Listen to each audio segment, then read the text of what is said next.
ಮುಖ್ಯಮಂತ್ರಿ ಕಚೇರಿಗೆ ಕರ್ಕೊಂಡ್ಬಂದು ಎಷ್ಟು ಸೂಕ್ತ ಅಂತ. ಎರಡನೇದು ಇವ್ರನ್ನ ಅರ್ಬನ್ ನಕ್ಸಲ್ ಮಾಡ್ತಾರೆ ಅಂತ ಬಿಜೆಪಿ ಎರಡು ಕಮೆಂಟ್ ಮಾಡಿ. ಅಲ್ಲ, ಈಗ ಸೂಕ್ತ ಅಲ್ಲ ಅಂತ ಹೇಳೋರು ಯಾರು? ವಾಟ್ ಈಸ್ ರಾಂಗ್ ಅಂತ ಹೇಳ್ಬೇಕಲ್ಲ ಅವರು. ಅದರಲ್ಲಿ ತಪ್ಪೇನಿದೆ ಅಂತ ಹೇಳ್ಬೇಕಲ್ಲ. ತಪ್ಪು ಯಾಕೆ ತಪ್ಪು ಅಂತ ಹೇಳ್ತಾರ ಅವರು? ಸ್ಟೇಜ್ ಮ್ಯಾನೇಜ್ ಮಾಡಿದ್ರು. ನಾವು ಏನಾದರೂ ಇರಲಿ, ನಾವು ಹೌದು ಇಡೀ ಸಮುದಾಯಕ್ಕೆ ಗೊತ್ತಾಗಬೇಕು, ನಕ್ಸಲಿಸಮ್ಮು ಬರಬಾರ್ದು ರಾಜ್ಯದಲ್ಲಿ ಅಂತಕ್ಕಂಥ ಒಂದು ಸಂದೇಶ ಹೋಗಬೇಕು. ಅದನ್ನ ಮುಖ್ಯಮಂತ್ರಿಗಳ ಮುಂದೆ ಮಾಡುವಾಗ ಇಡೀ ಸಮುದಾಯಕ್ಕೆ, ಅಂದ್ರೆ ಇಡೀ ರಾಜ್ಯದಲ್ಲಿ ಎಲ್ಲರಿಗೂ ಗೊತ್ತಾಗ್ತದೆ. Those who believe in Naxalism they will rethink. ಹೌದಪ್ಪ, ನಾವು ಮಾಡಬಾರ್ದು, ಮುಖ್ಯಮಂತ್ರಿಗಳು ಈ ರೀತಿ ಹೇಳ್ತಾ ಇದ್ದಾರೆ, ಭರವಸೆಯನ್ನು ಕೊಟ್ಟಿದ್ದಾರೆ, ಅಂದ್ರೆ ಇಡೀ ಸರ್ಕಾರ ನಮ್ಮನ್ನ ಬದಲಾವಣೆ ಮಾಡೋದಕ್ಕೆ ಪ್ರಯತ್ನ ಮಾಡ್ತಾ ಇದೆ ಅನ್ನೋ ಒಂದು ಸಂದೇಶ ಕೊಡಬೇಕು ಅಂತೇಳಿ ಮಾಡಿದ್ದೇವೆ. ಅದರಲ್ಲಿ ತಪ್ಪೇನಿದೆ?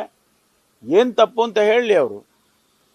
ಸುಮ್ಮನೆ ಮುಖ್ಯಮಂತ್ರಿಗಳ ಮುಂದೆ ಮಾಡಬಾರ್ದಾಗಿ ಯಾಕೆ ಮಾಡಬಾರ್ದಾಗಿತ್ತು ಅದನ್ನು ಹೇಳ್ಬೇಕಲ್ಲ. ಆಗ್ಲಿ, ತಪ್ಪೇನಿದೆ?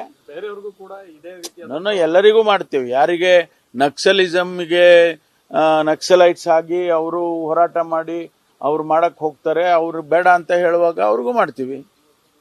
Sunil BJP leader urban Naxal ಮಾಡ್ತಾರೆ ಅವ್ರು ಹೇಳ್ತಾ ಇರ್ತಾರೆ. ಅವರ ಕ್ಷೇತ್ರದಲ್ಲೇ ಜಾಸ್ತಿ ಆಗ್ತಾ ಇದ್ದಿದ್ದು, ಅಲ್ಲೇ ಇರೋದು ANF, ಕಾರ್ಕಳದಲ್ಲೇ ಇದೆ ಅಲ್ವಾ ANF.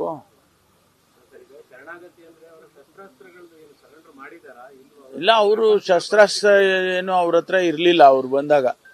ಅವರು ಬಂದಾಗ ಅವ್ರ ಶಸ್ತ್ರಾಸ್ತ್ರ ಇರ್ಲಿಲ್ಲ. ಅವ್ರು ಏನ್ ಮಾಡಿದ್ದಾರೆ ಏನು ಅದನ್ನ ಇವಾಗೆಲ್ಲ ಇನ್ವೆಸ್ಟಿಗೇಟ್ ಮಾಡ್ತಾರೆ. ಅವರು ಶಸ್ತ್ರಾಸ್ತ್ರನ ಬಿಟ್ಟೇ ಬಂದಿದ್ದಾರೆ. ಅವರು ಅಲ್ಲಿ ಎಲ್ಲಿ ಬಿಸಾಕಿದ್ದಾರೆ ಅದೆಲ್ಲ ಈಗ ಪೊಲೀಸ್ನವರು ಹುಡುಕ್ತಾರೆ.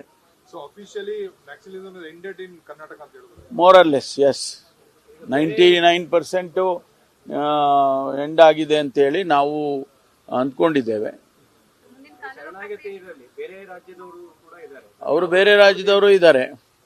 ಅವರಿಗೆ ಮುಖ್ಯಮಂತ್ರಿಗಳ, ಆ ರಾಜ್ಯದ ಮುಖ್ಯಮಂತ್ರಿಗಳಿಗೆ ನಮ್ಮ ಮುಖ್ಯಮಂತ್ರಿಗಳು ಮಾತನಾಡ್ತಾನೆ ಅಂತ ಹೇಳಿದ್ದಾರೆ.